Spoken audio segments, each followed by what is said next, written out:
Amelia Reyes Obusan, and I graduated from medicine in never mind the 19, huh?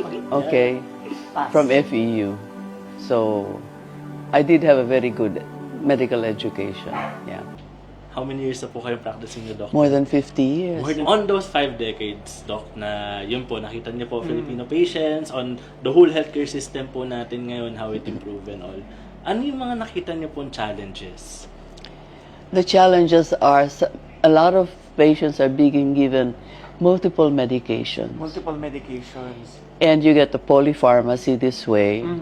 Your kidneys, your liver, they suffer. Some of my patients are having kidney failure because of a lot of medications. Correct. Some have liver failure. Statins are the number one causes of dementia. Because you need cholesterol. You need cholesterol in your body, in your brain. You need cholesterol to give you energy. Yeah. You need cholesterol to increase your brain function.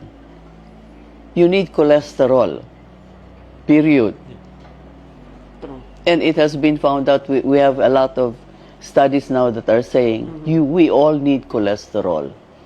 So regardless of how high your cholesterol, you know, masyadong pataasin. Huwag Okay, naman that's po delicate. Huwag naman po yung Pag sobrang sobrang baba, sobrang taas. Oo, yung control naman, hindi Yes. naman yung naka 700 ka na, hindi na tama yun, ano? Grabe.